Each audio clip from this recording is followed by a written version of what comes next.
I was working at a financial firm in New York City with a bunch of very smart people, and I had a brilliant boss I much admired.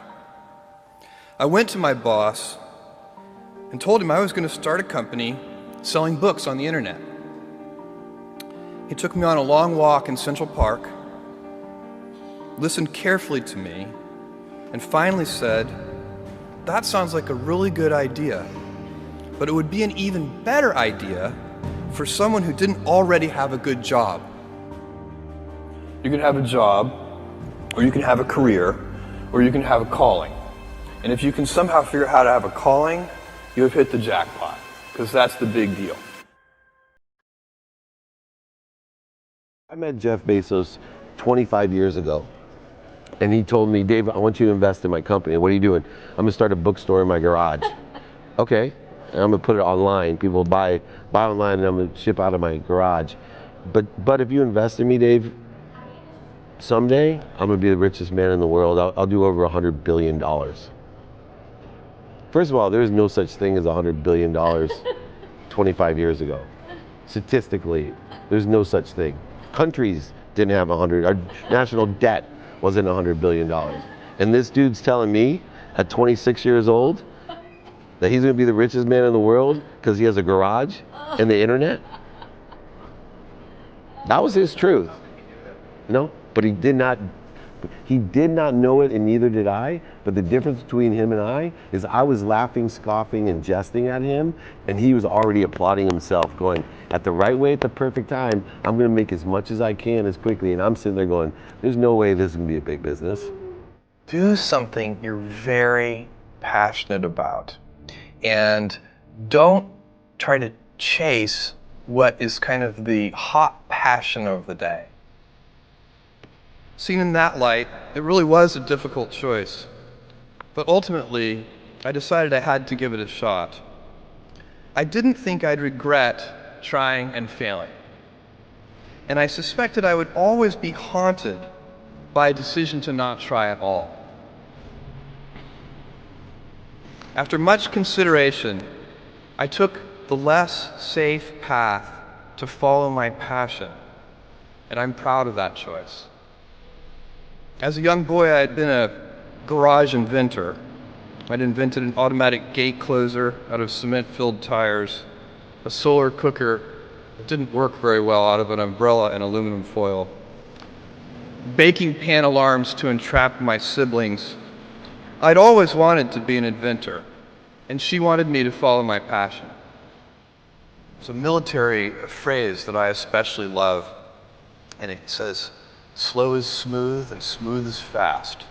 And I have seen that in every endeavor I've ever been in. That's the kind of thing that really allows you to make progress. You know, you get certain gifts in life and you want to take advantage of those, but I guess my advice on adversity and success would be to be proud not of your gifts, but of your hard work and your choices. So, you may be, the kinds of gifts you get, like, you might be really good at math. It might be really easy for you. That's a kind of gift. But practicing that math and taking it to the next step, that could be very challenging and hard, and take a lot of sweat. That's a choice. You can't really be proud of your gifts because they were given to you. You can be grateful for them and thankful for them. But your choices, you choose to work hard. You choose to do hard things. Those are choices that you can be proud of. You can choose. We all get to choose our life stories, and it's the choices that define us, not our gifts. Everybody in this room has many gifts. I have many gifts. You can never be proud of your gifts because they're gifts. They were given to you. You might be tall, or you might be really good at math, or you might be extremely beautiful or handsome, or there are many gifts, and you can only be proud really of your choices because those are the things that you are acting on. And one of the most important choices that each of us has, and you know this just as well as I do, is you can choose a life of ease and comfort, or you can choose a life of service and adventure. And when you're 80, which one of those things do you think you're going to be more proud of? You're going to be more proud of having chosen a life of service and adventure. Never been a better time to be alive. I mean, it's just incredible the amount of inspiration that the world generates for me, and I think for a lot of people. It's insane, the amount of change and invention and opportunity. Your life, the life you author from scratch on your own, begins. How will you use your gifts? What choices will you make? Will inertia be your guide, or will you follow your passions? Will you follow dogma, or will you be original? Will you choose a life of ease, or a life of service and adventure? Will you wilt under criticism, or will you follow your convictions?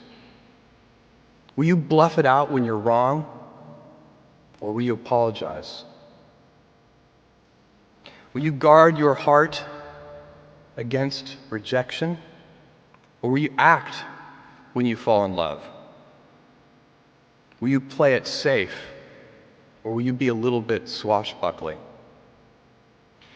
When it's tough, will you give up, or will you be relentless? Will you be a cynic, or will you be a builder?